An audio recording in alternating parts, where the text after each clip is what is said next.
Bismillahirrahmanirrahim. Ustadz, saya dan suami berbeda mazhab. Nah, ini dia. Jadi tadi datang ke sini sendiri, tapi sudah izin. Loh, mazhab Hanafi, mazhab Maliki, mazhab Syafi'i, mazhab Hambali semuanya sepakat sholat subuh itu wajib.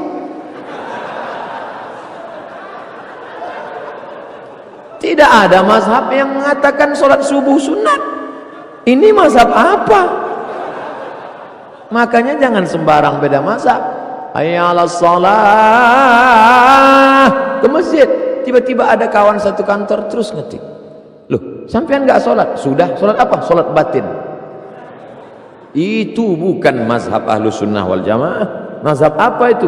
Ini mesti diluruskan. Bisa-bisa masuk penistaan agama, karena Nabi SAW sampai meninggal sholat di masjid disiram air 5 kirbah.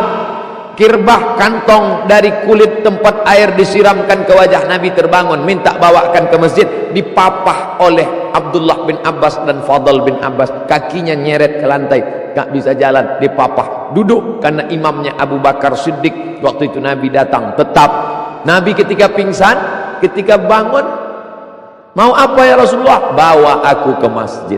Bukan seperti kita, pingsan begitu bangun, sampean mau apa? Tempe mendoan. Sholat ke masjid. Tidak ada nih beda mazhab, tidak ke masjid, tetap ke masjid. Laki-laki yang soleh sholatnya di masjid, laki-laki yang sholat di rumah laki-laki solehah. Saya anak yatim piatu 3 bersaudara. Almarhum dan almarhumah kedua orang tua saya punya bagian harta warisan, ada yang belum dibagi. Kami bersaudara tidak mengerti, sedangkan sebelum kedua orang tua kami meninggal tidak pernah menceritakan pembagian warisan dari kakek dan nenek kami. Apakah kami bersaudara mempunyai hak waris? Apakah siapa kami bertanya, sedangkan saudara dari pihak almarhumah ayah dan ibu tidak ada yang mau menjelaskan. Jangan kamu makan harta haram, hai keluarga dari anak yatim piatu yang sudah tidak ada bapak dan ibunya ini. Nah, tolong rekam 3 menit. Hai keluarga anak yatim piatu yang tidak ada bapak dan ibunya ini, jangan kalian makan haram. Kalian makan haram harta mereka, kalian suapkan ke mulut kalian, lalu satu suap nasi berubah menjadi darah, darahnya masuk ke jantung, dari jantung menyembur ke otak, isi otak kalian hitam, nasiyatin kadzibatin khati'ah, otaknya kotor hitam gara-gara makan haram. 2, ayyuma lahmin, setiap daging di badan, nabata min haramin, kalau tumbuh dari yang haram, fannaru aula bih, tempatnya api neraka jahanam. 3, doa, berdoa, Rabbi firli wali walidayya. Kalian berdoa minta supaya diberikan Allah ampunan, doa kalian tidak diampunkan Allah. Malam nisfu Sya'ban kalian berdoa, ittala Allahu ala jami'i khalqihi, Allah memperhatikan semua makhluknya pada malam nisfu Sya'ban, fayaghfiru li jami'i khalqihi, semua diampunkannya, illa kecuali orang yang musyrik dan musyahin, orang yang memusuhi. Kalian sudah menjalin permusuhan dengan keponakan kalian dengan memakan harta warisannya, doa kalian tidak dikabulkan Allah. Mat'amuhu haram, doa tak dikabulkan Allah karena makanan haram. Yang keempat, uang haram warisan mereka kalian bawa ke Makkah pergi haji dan umrah. Labbaik Allahumma labbaik, labbaik Allahumma labbaik. Apa kata malaikat? La labbaik wala sa'daik. Engkau tidak dapat haji mabrur, engkau tidak dapat haji mabrur, zaduka haram, karena kau berangkat dengan uang haram. Hai pemakan harta warisan, bagikan kepada yang berhak menerimanya. Like and share.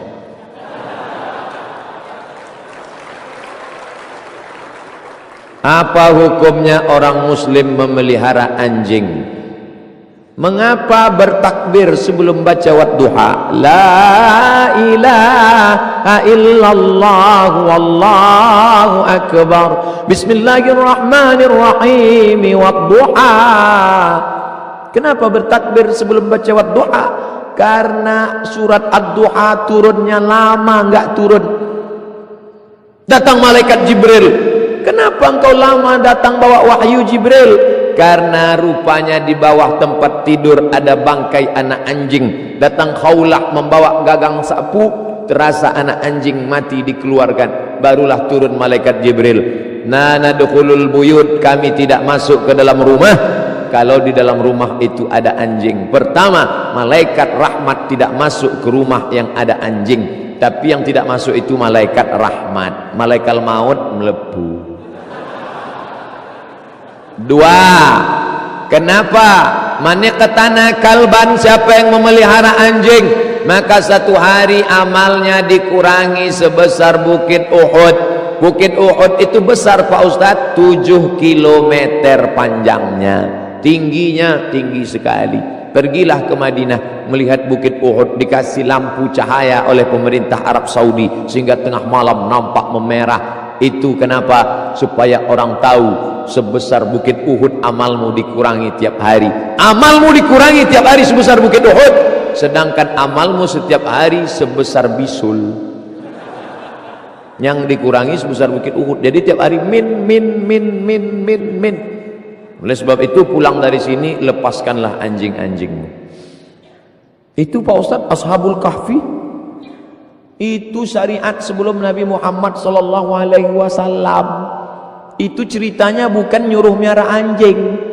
Itu menceritakan walaupun seekor anjing kalau mengabdi kepada ulama tetap disebutkan Allah. Informasinya tidak penting. Seekor anjing menjulurkan kakinya di depan pintu gua. Untuk apa Allah ceritakan itu? Allah mau kasih tahu pelajaran. Hai orang beriman, walaupun seekor anjing kalau menjaga ulama tetap diceritakan Allah dalam Al-Quran. Bukan hai orang beriman peliharalah anjing.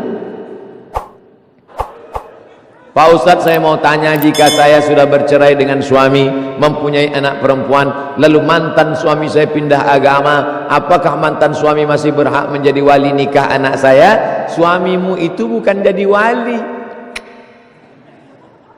La yahillu damu mri'in muslim illa bi ihda thalas.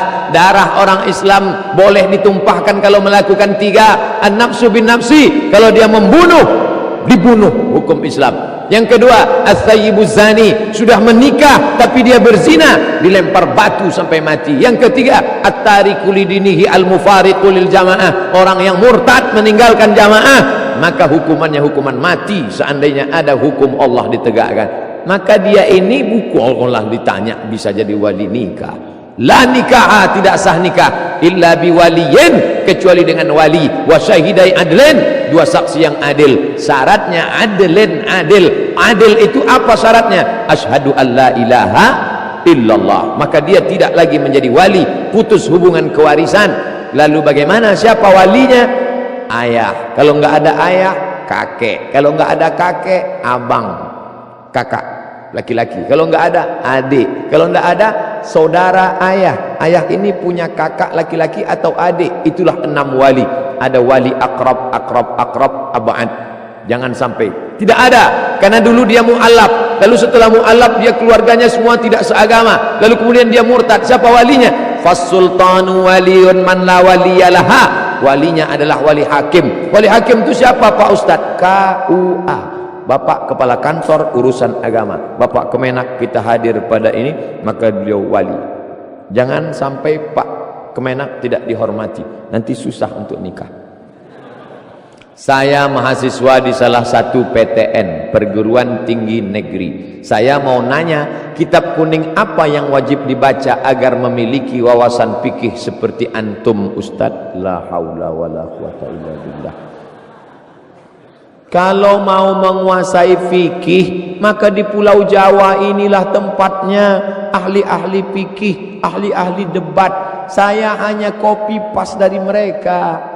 Saya baca buku mereka, saya baca tentang masalah membersihkan hati Mbah Mun, Kiai Haji Maimun Zubair. Banyak ceramah-ceramahnya yang lembut tentang masalah bagaimana berdebat dengan Syiah, dengan kelompok Ustadz Idrus Romli dari Sidogiri. Banyak buku-buku berdebat ahli fikih tentang masalah hafal mazhab, hafal pendapat. Bukunya warna hijau diterbitkan oleh ini, halaman segini, nomor segini, tokonya di sini, ini. Itu Ustadz Adi Hidayat. Itu kalau mau belajar ke mereka. Ustadz Somad itu cuman kopi, tukang kopi, cuman nggak minum kopi. Di Gontor diajarkan kitab Bidayatul Mujtahid wa Nihayatul Muqtasid. Itu kitab tua, ditulis oleh Ibnu Rushd tentang perbandingan mazhab. Bagus itu dibaca. Bidayatul Mujtahid wa Nihayatul Muqtasid. Kemudian yang modern, Syekh Wahbah Az-Zuhaili dari Suriah, negeri Syam, Damaskus. Judulnya Al-Fiqhul Islami wa Adillatuh. Saya selalu menganjurkan supaya kita ini akur, menghormati orang lain, membaca kitab perbandingan mazhab. Yang kertas terakhir, ada saatnya iman itu meningkat, ada saatnya iman itu nurun, bahkan hilang. Berarti lobet. Bagaimana cara kita agar tetap imannya kuat? Hadis riwayat Muslim, tapi bukan hadisnya, judulnya. Al-iman yazid, iman bertambah, wa yanqus, berkurang. Yazidu bit ta'ah, bertambah dengan ketaatan, wa yanqus bil ma'siyah, dia berkurang dengan maksiat. Berada di tempat yang baik, masjid, bersama orang baik-baik, para ulama, membicarakan yang baik, Quran dan sunnah, iman full. Pulang dari sini berada di tempat yang tidak baik, bersama orang yang tidak baik, membicarakan yang tidak baik, lowbat, no signal, error, hang. Oleh sebab itu istiqomah lah. Saya bangga, ini banyak anak-anak muda. Saya yakin anak-anak muda tadi malam mungkin begadang, mungkin pacarnya sudah ngajak, besok mas kita jalan-jalan pagi ya. Tidak, besok saya ngaji. Aku sudah izin sama ortu, gimana? Tidak, ngaji. Tolonglah, nanti aku yang bayar, kita makan pagi. Oke.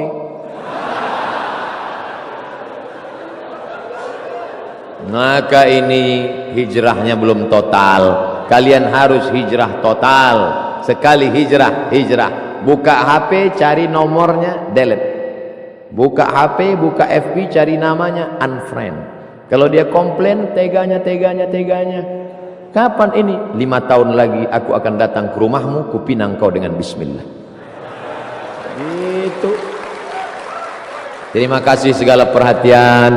Mohon maaf, sekarang 6.23, lebih kurang 90 menit kita bersama. Man kasura kalamuhu kasura sabtuhu. Siapa yang paling banyak ngomongnya, dia yang paling banyak salahnya. Subuh ini siapa yang paling banyak salahnya? Maka saya hamba Allah yang dhaif mohon maaf pada para kiai, alim ulama, para pemimpin. Hanya Allah yang dapat membalas kebaikan. Saya tanya dulu siapa baca doa. Saya tanya silakan, karena saya pernah langsung baca doa selesai acara. Mohon maaf Pak Ustadz, yang baca doa ketua MUI. Ala hazihin niyah al-Fatihah.